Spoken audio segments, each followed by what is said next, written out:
There were two guys that there were. It's actually. Yeah. Oh, she's on it.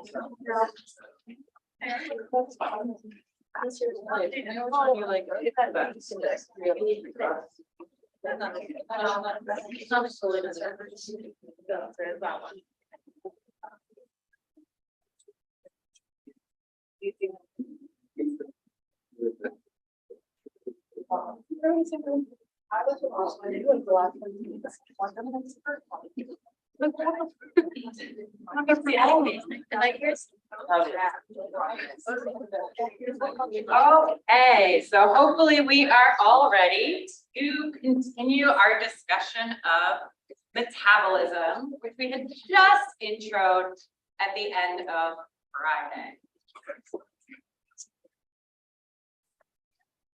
Sorry.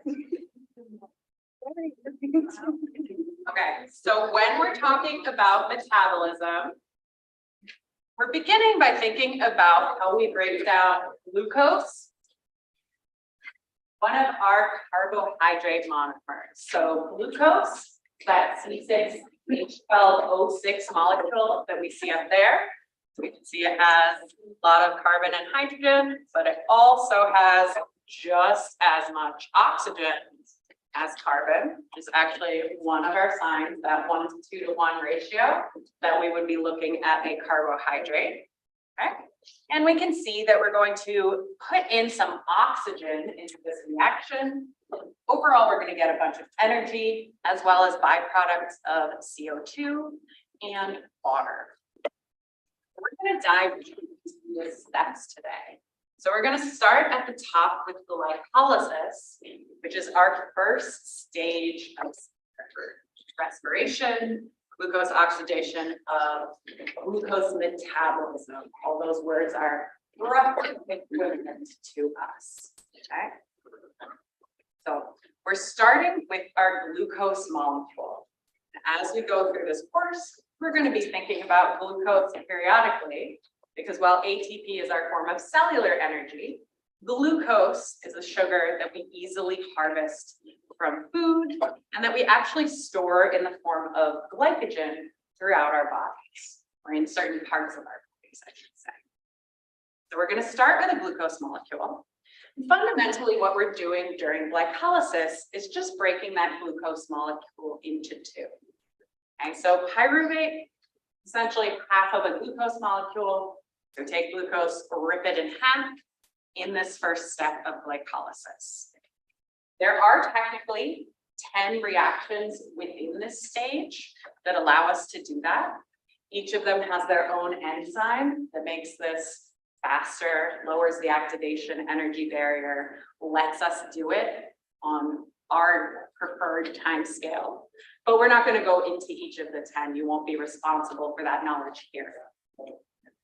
What we do want to know, this will be important now and also very important when we talk about muscle, is that in the process of glycolysis, we do make a little bit of ATP. So we do generate some ATP. So overall, we're going to get out 2 ATP molecules. So for the rest of this, I'm not going to ask you to remember all that much in the way of numbers, but hopefully you'll be able to remember that we start with one molecule, glucose, split it in half so we get 2 pyruvate molecules, and on net, we're going to get 2 molecules of ATP, our cellular energy. Those are the most important parts of glycolysis. The other thing to be aware of, and jump to the bottom here, that glycolysis is happening just in the cytosol. So it's part of the cytoplasm. So if we're thinking about a cell, so here's my cell. You go over organelles, but hopefully you know them from the past. We have a nucleus with DNA in it. It's really DNA. And the other thing we're thinking about when we think about metabolism are the mitochondria, kind of bean-shaped. They also have an inner membrane, so we'll be tracking that for the rest of our steps. So glycolysis isn't happening inside an organelle, it's happening out in the cytosol. This will be important later, Right? When I say it's going to be important when we get to muscles, also important when we get to thinking about cells that maybe don't have that in the mitochondria. So glycolysis is happening in the cytosol, not in the mitochondria. We'll come back to this piece, the end of today, or possibly the beginning of Wednesday. Actually, I mean, it's qualified. Okay. So you don't have to remember these numbers of molecules, but as we think about metabolism, we're also going to be thinking about electron carriers. So NAD is one of our electron carriers. We essentially take electrons to the whole end of this process in order to fuel a reaction that produces lots and lots of ATP. So we start making these in glycolysis. Okay, so we do a little bit. We take 2 NAD plus molecules and we reduce them to 2 NADH molecules. So we're starting the process of building up lots of these reduced electron carriers. Now, note, nowhere in this equation at the bottom do you see oxygen. This is not a part of metabolism that requires oxygen. The oxygen is for our overall breaking down of glucose, but we don't need it at every step. And in fact, we only need it right at the end. So glycolysis is cool because it can happen even when you don't have oxygen in a cell, even when you don't necessarily even have mitochondria. We'll come back to that later, but this is a reminder slide about our electron carriers, or our energy transferring nucleotides. So I think we looked at a picture when we looked at the nucleic acids briefly, but our energy transferring nucleotides, or our electron carriers, essentially act like little cars to shuttle electrons back and forth. Okay. So we can reduce them, we can oxidize them, so we're changing how many electrons they're holding, essentially. NADH is the reduced form. So reduced, you gain an extra electron. That is what the definition of reduction is in terms of chemistry. Okay, so I like to cheat a little bit. So when I see that extra H on there, I just think of that extra H as the extra electron. So this would be an example of a coenzyme as well, and we'll see why when we get to our electron transport. So here's a picture of the whole big process. So we can see each of these enzymes exists catalyzing specific steps. So we know they're enzymes because they end in this ACE ending. I'm not going to ask you to remember these ones right here, but note that this is a long, complicated process. So this is something that, for example, you might imagine wanting to be able to regulate, wanting to be able to catalyze these reactions and make sure the speed of them is all happening at the appropriate rate to keep this flowing nicely. We could break it into a couple more interpretable chunks. So the way we actually get glucose to break apart here and give us our ATP, we start by putting in a little ATP. So whenever you see the glycolysis produces 2 ATP, we'll always say on net. As on net, because we actually have to put in a little energy right at the beginning of the process to kind of kickstart it. So during the energy investment phase, we kickstart it with a little bit of ATP. This destabilizes our molecule, essentially. Makes it kind of jiggly, easier to break apart during our energy harvesting phase. So the second part of the energy harvesting phase is where we actually break that transformed, unstable form of glucose apart, get our 2 pyruvate molecules, and we get ATP pairs.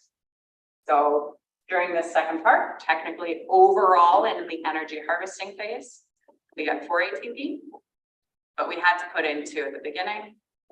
So when we say net, I mean, we're taking those 4 and subtracting away the 2 we put in. So that's why we have 2 net ATP.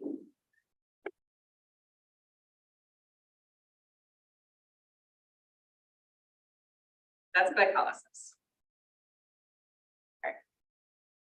And we talked a little bit at the end of Friday about different ways of generating ATP. We talked about 2 different ways that we can take an ADP molecule and tack on an extra phosphate to get ATP.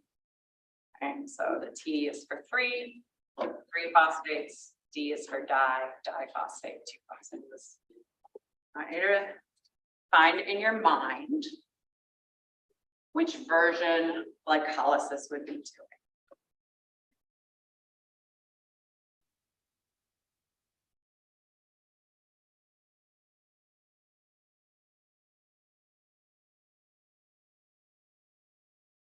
We're starting in our minds by remembering which 2 of these terms referred to ATP generation. Which are these 2? So these first 2 do refer to our types of ATP generation. So 2 different ways we can tack on that extra phosphate group. In glycolysis specifically, what we're looking at is substrate level phosphorylation. So we have an enzyme that is involved with sort of mechanically tacking on that extra phosphate group. This is one of the 2 places we see substrate level phosphorylation as our method of ATP generation. So we are moving directly forward. So the next piece of this puzzle is that we have to get into the mitochondria. So all the rest of what we talk about from here on out until we get to our Big Bang generation of ATP is going to happen inside the mitochondria. So some places they refer to this as a numbered step itself. I believe in your textbook, I think that's where we drew this from. This is called the linking step. So either way you want to think about it, what we're doing here is we're taking our pyruvate molecules from the glycolysis. So pyruvate is coming from glycolysis. That's where we had our carbon at the end of glycolysis. So we broke the glucose 6-carbon molecule into 2 pyruvate molecules. So each of them have 3 carbon. We haven't given off any carbon dioxide yet. And we want to shuttle that into the mitochondria.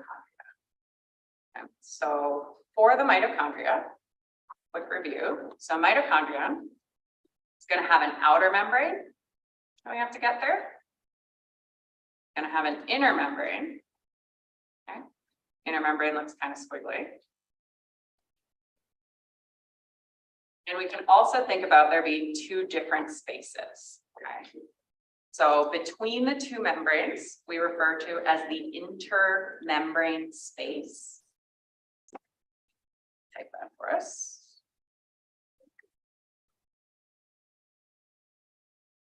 Intermembrane space. That's fine. So that is referring to this location just here between the 2 membranes. So here we'd be in the intermembrane space. The other location we want to be aware of, the matrix. So the matrix of the mitochondria is in the center. Matrix.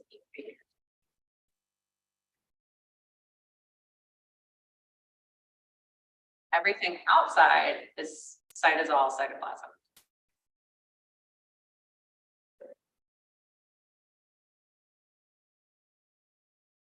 So glycolysis is occurring out in the cytosol, out as part of the cytoplasm, outside of the mitochondria.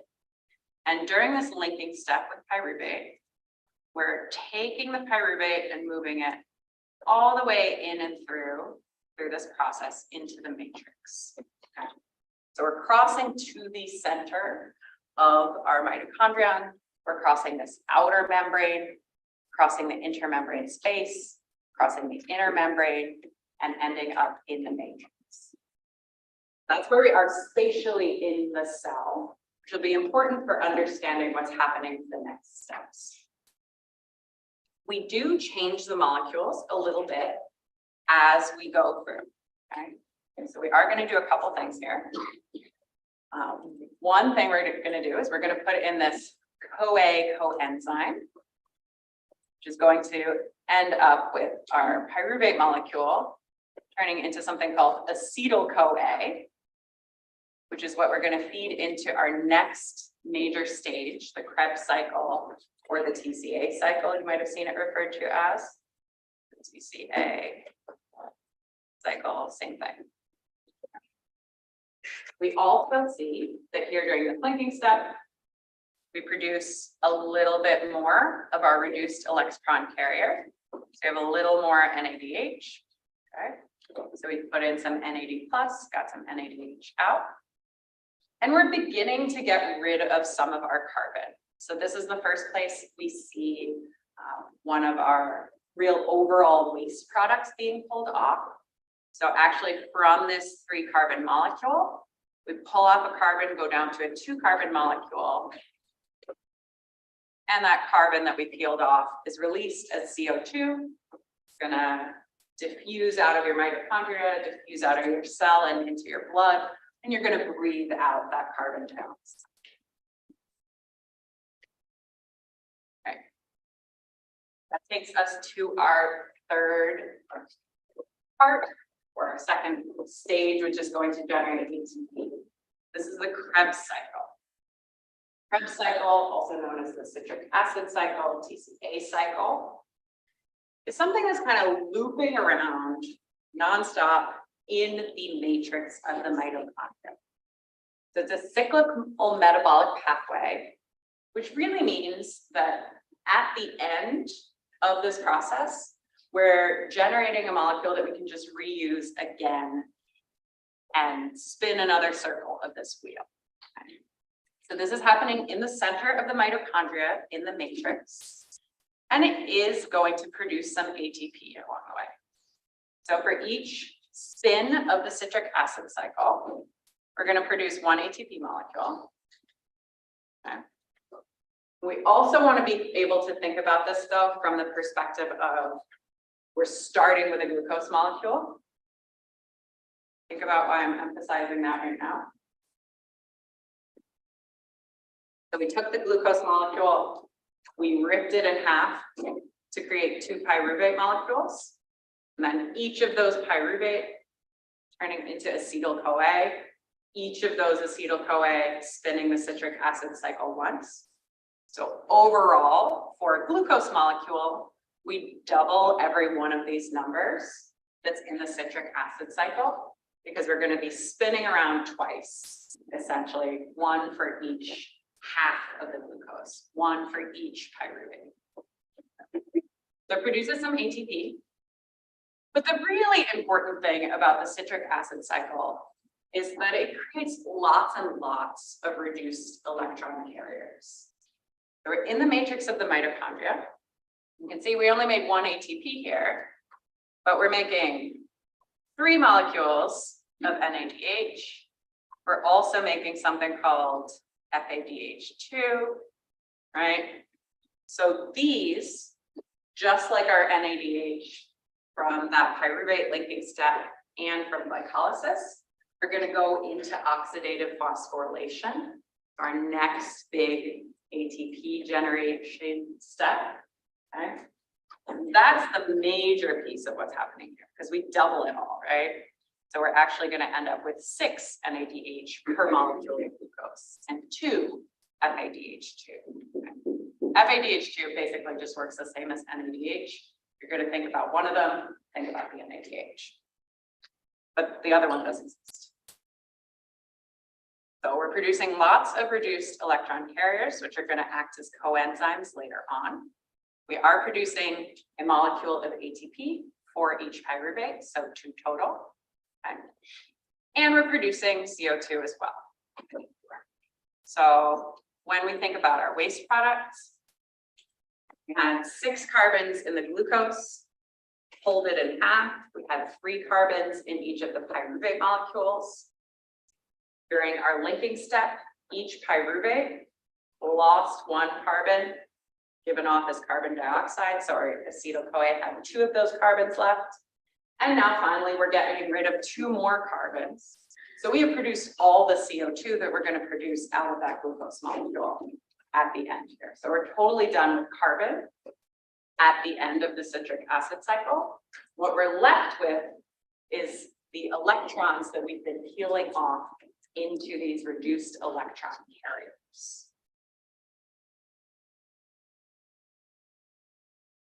Here's a picture of the whole thing. Lots more enzymes involved. We're not going to worry about that. One thing I do want to highlight for you, though, is the cyclical nature. Right. So here is our acetyl-CoA. It's coming in from that linking step. So this used to be a pyruvate molecule. Okay. And it's joining up with oxaloacetate as we begin the first step of the TCA cycle. Okay. As we go through, we have 1, 2, 3, 4, 5, 6, 7, 8 steps. We're not going to think about them for the purposes of this course, other than what they give us. Okay. But at the end, we end up with that oxaloacetate again. So we're ready to spin around again as soon as we have another acetyl-CoA molecule. So we're basically regenerating everything we need at the end here of this step.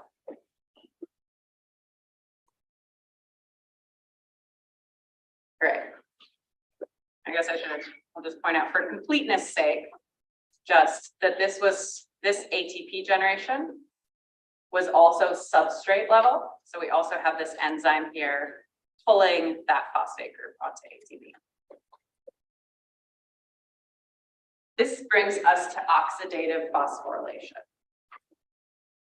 So in glycolysis, our first big stage of cellular metabolism, aerobic respiration, glucose metabolism, glycolysis, we got 2 ATP molecules on net. So we put in 2, got out 4, overall 2 we gained. In this Krebs cycle, this TCA cycle, we got 1 per turn of the wheel. We turned it twice because we started with 2 pyruvate at the end of glycolysis. So we got 2 more. So we're up to 4 ATP molecules.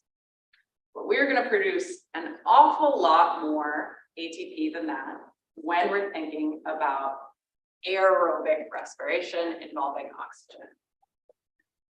So most of the ATP that we produce from breaking down glucose is going to happen in this last little bit of the process. Okay, so most of it is going to be formed as the electron transport chain begins to function and then allows us to do oxidative phosphorylation, creating lots and lots of ATP all at once.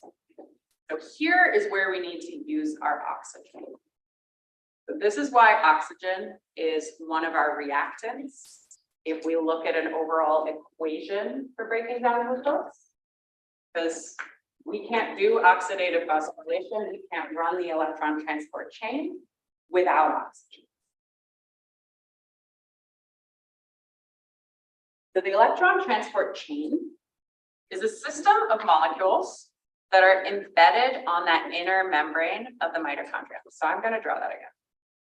So my mitochondria, change shape, I'm getting a little easier. So we had our outer membrane, that's the brighter red. Here's our inner membrane, darker red. Matrix was inside. Okay. I'm going to put an M for matrix here in the center. So our electron transport chain, we have a chain of molecules that are embedded here in that inner mitochondrial membrane. This is where these molecules are located. Okay. And our Krebs cycle was happening inside the matrix. And we took the pyruvate, moved it inside, transformed it to acetyl-CoA inside the matrix. Okay. So this is where we've had all those reduced electron carriers building up, actually. What's going to happen is that we're going to have a chain reaction of basically these embedded proteins firing off 1, 2, 3, 4. We're going to have steps as we go through each of these molecules, we're going to do some oxidation reduction reactions. Basically, we're peeling those electrons back off is kind of the point. So we're going to peel those electrons back off, and we're going to use that to create a gradient across this membrane. So we're going to have a difference in charge between this location, this intermembrane space, and the matrix here, where we've been collecting our reduced electron carriers. Okay. Now, as we go through this sort of domino effect down these membrane proteins in that inner membrane, we're going to reach a final step where we have to pass our last electron in the chain off to oxygen. Our last electron acceptor here is going to be oxygen. That's actually what's going to give us our water, our H2O, as our other byproduct of breaking down glucose. Now, this whole process is going to be referred to as oxidative phosphorylation. And a final sort of enzyme, but a special one called ATP synthase, is what's going to let us release this gradient that we're building up between the matrix and the intermembrane space. So we are going to take a look. So we've been reducing NAD+ to NADH by tacking on electrons. The same thing happened with FAD to FADH2. Now we're just going to do the reverse. So instead of reducing, we're going to oxidize in this process to take those electrons back, essentially. So we're going to take those hydrogens back off. We're going to take those electrons back to run the electron transport chain. At the end, we're going to take our remaining kind of low energy electrons and hydrogen and put them onto our oxygen, giving us our water, our H2O. So the real picture. You don't have to necessarily think about memorizing these equations unless they help. Okay, so here we have our picture. So we're zoomed in on that inner membrane. We're looking at the difference between the intermembrane space here and the matrix in the center. Our inner membrane here is in blue. We can see those phospholipids, okay? And we've got these big proteins, which are acting as coenzymes embedded in that inner membrane. Okay. So what we have happen as we go through, I click through, well, it's even closer. All right, so we are going to be taking our NADH, that reduced electron carrier. We are going to peel off the electrons. Then we have our hydrogen left. We're taking that electron energy and we're using it to thrust, to shift, to push a ton of hydrogen, in this case, one right here, from the matrix into the intermembrane space. Fundamentally, this is what's happening at each of the stops in the electron transport chain until the last one. We want to think a little bit back to how transport works, how gradients work, how concentrations work, in order to understand why this is important. This is happening here. So we will talk about it in our packet on transport, but for right now, we want to notice that we have lots of hydrogen ions here in the intermembrane space, and we have not all that many here in the matrix at this point in time. Okay. Basically, when we think about equilibrium, diffusion, when we think about like low energy states, molecules want to spread out. They want to be spread out roughly evenly. That's not what we're seeing here. So this is just like shoving your way into a really crowded like subway or something, right? It takes energy to take a hydrogen from that nice empty space in the matrix and shove it out into the intermembrane space where we already have a lot of hydrogen ions. And so that's why we needed to use those electrons. So we're powering that pushing of the hydrogen against the gradient. Okay, so we think about a gradient as like a hill where we have high, in this case, concentration and low concentration. And to go towards a high concentration, we have to push uphill. So pushing a boulder uphill takes energy. Going up a gradient towards an area of high concentration takes energy. So that's what we're doing with these electrons. And as we go through, we're making this gradient bigger and bigger and bigger, more and more hydrogen ions here. And at the end, we're going to end up with our electrons back, really low energy, and we're going to put them onto our oxygen and get the form of water. Okay. So that's what our electron transport chain has done for us. It's built up this hydrogen ion gradient. And at the end, we get water because at the end, we need oxygen in order to receive that last electron. Okay. This is where ATP synthase comes in. Okay. So ATP synthase is this last molecule here, the one with the green arrow going through it. That's our ATP synthase. And what that's going to do is it's going to let us take all of these hydrogen ions and let them flow back into the matrix, which is what they wanted to do anyway. So we built up a gradient. You want to think about it as like kind of tension, right? Like, so you're holding the boulder just almost at the top of the hill, right? That's what's happening with these hydrogen ions. And at the end of this process, what happens with the ATP synthase? It's like we let go of that boulder and it rolls all the way back down the hill. And as it does that, the ATP synthase spins, kind of like a revolving door. And as it's spinning, it's making ATP. So it's kind of like a windmill or water wheel happening here as those hydrogen ions go through. So in this final part of the process where we release this gradient, we take a precursor, a DP molecule, take a free floating phosphate ion, and shove the energy of that movement into the bond to create adenosine triphosphate, ATP.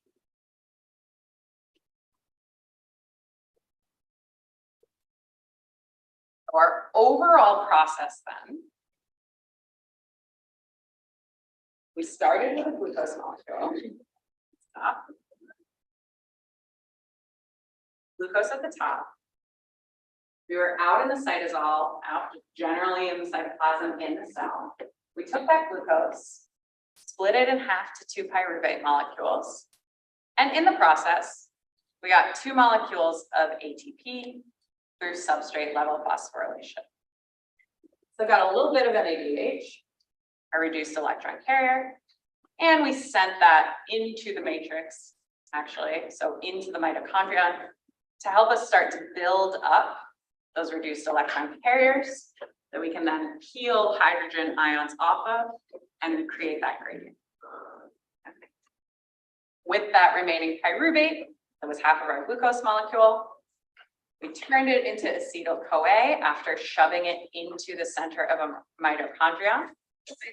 And along the way, we peeled off a little bit of carbon, giving us one of our byproducts, our waste products from glucose metabolism. And we also got a couple more electron carriers, moving them into the matrix, building up the fuel for that big process at the end. Inside the matrix, after we get that 2-acetyl-CoA in, we merge it up with our oxaloacetate, run the Krebs cycle, gives us oxaloacetate back, and we run it a second time because we had a second pyruvate molecule. Okay, so overall, we do get 2 ATP molecules, here again by substrate level phosphorylation, but more importantly, we get lots of reduced electron carriers that are going to go and help the electron transport chain, transport lots of hydrogen ions into the intermembrane space, building up a gradient that we can then release to produce lots of ATP. We did also get rid of the remaining carbon. So bye-bye carbon, we're breathing off that CO2. So finally, once we've built up lots of these reduced electron carriers in the matrix of the mitochondria, we are going to take those reduced electron carriers. We're going to peel off the electrons and a hydrogen. We're going to shove the hydrogen into the intermembrane space of the mitochondria, building up that gradient bigger and bigger. And then at the end, once that gradient is big enough, we're releasing it and letting everything flow through ATP synthase. Okay. Flowing through ATP synthase allows us to form our 28 ATP molecules through the process of oxidative phosphorylation. In order to do that, we did need our final electron acceptor, oxygen. And just so you know, if we didn't have oxygen here and tried to do this, this whole process would get backed up, right? We wouldn't be able to ever release that gradient, and so kind of jam our machine, right? We get like a printer jam flowing back and back and back. And so like none of this stuff happening in the mitochondria would really work anymore. We'd just be left with what's ever going on in glycolysis. We didn't have oxygen.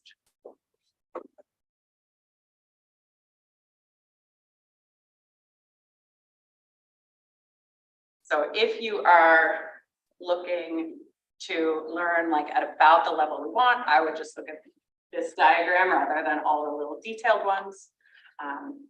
The only enzyme I think it's particularly important to know the name of is that ATP synthase, which that name tells you what it does. It synthesizes, it creates ATP. So this is what gives us our overall reaction of glucose and oxygen, giving us carbon dioxide, water, and energy in the form of ATP, slightly variable in amount, but we want to know almost all of it is coming from oxidative phosphorylation. Okay? Only a little bit coming from these earlier steps. Since we have a second, we're going to talk a little bit about what happens when we don't have oxygen. That whole process that we talked about just now, that we just ran through and breathed, that's called aerobic respiration. Aerobic, so you can think of it in your mind as in the presence of air, in the presence of oxygen. Okay. But at times, organisms and even cells in your body are in really low oxygen environments, low oxygen states. You're always hopefully breathing, but that doesn't mean every cell at all times has access to that oxygen. Sometimes you use it up really quickly. So it's also important that your cells can still get energy when we don't have oxygen around. Okay? So sometimes we're going to have low oxygen availability, whether it's some microbe that just lives in a low oxygen environment, or whether you're a muscle cell and you've been using up all your oxygen really fast. Okay. So in this case, that electron transport chain backs up because we don't have oxygen to give our final electron to. Okay, so each of them starts to get gummed up back and back and back. And even the Krebs cycle stops working. So it stops cycling because we have this kind of traffic jam going on. Okay. That said, we can still make some ATP, but what we have to do is just run glycolysis over and over and over again. So we're thinking everything in the mitochondria got messed up, but glycolysis is out in the cytoplasm. It doesn't rely on any of that machinery inside the mitochondria. So this can still happen. Okay. So this is where lactic acid fermentation comes into play. Okay. So for glycolysis to work, we're starting out with a glucose molecule. We're ripping it in half into our pyruvate molecules. We got 2 ATP on net, and we produce a little bit of our electron carrier. Okay. So our electron carrier, the reduced form is NADH. So usually during normal aerobic cellular respiration, we don't care so much about the NADH coming from glycolysis because we get so much more from the Krebs cycle. We get so much more from that citric acid cycle. But if we're just trying to do glycolysis over and over again, at some point, we are going to turn all of our NAD plus into NADH. And then we can't do glycolysis anymore because turning NAD plus into NADH is part of the process, right? So that chemical reaction just isn't going to work if you're out of NAD plus. So what we do here in the presence of low oxygen, instead of creating pyruvate and letting that flow into the rest of the steps, what we're going to do is come up with an alternate way to oxidize, so to take that hydrogen back off of our molecule and get our NAD plus back so we can keep doing glycolysis. So this is where lactate comes in. What happens here in the presence of no or low oxygen? We take our glucose molecule. We do all our usual steps, produce 2 ATP, turn it into pyruvate, okay? And along the way, we made a little bit of this reduced electron carrier, okay? So that's all well and good. We got ourselves some ATP, but we want to keep doing this as much as we can, as fast as we can, until we have our oxygen back, okay? So we start to run out of NAD plus if we do this too much on its own. So we have a really nifty enzyme that lets us take that pyruvate and that NADH, or lactate dehydrogenase, lets us turn those two things into our original NAD plus form plus a molecule of lactate. This is only going to happen in those anaerobic conditions, we could call them anaerobic, low oxygen, no oxygen. So this is anaerobic. Okay. So no oxygen here, no air. Okay. So I'm telling you that and pointing it out because sometimes when we go through metabolism quickly like this, people think of this as like another step of metabolism. And instead, it's better to think about it as a separate pathway. So either we go glycolysis, pyruvate linking step, Krebs cycle, electron transport chain, and oxidative phosphorylation, or we just stay in the cytosol, we do glycolysis, lactate. That's it.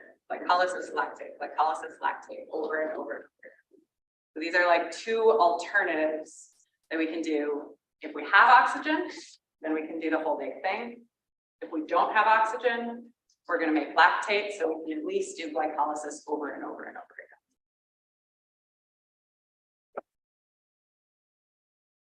Now I'm going to watch a short little video looking at some things in 3D.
Okay, so that's it for today. Next time we will talk a little bit about what happens if you want to break down something that's not glucose.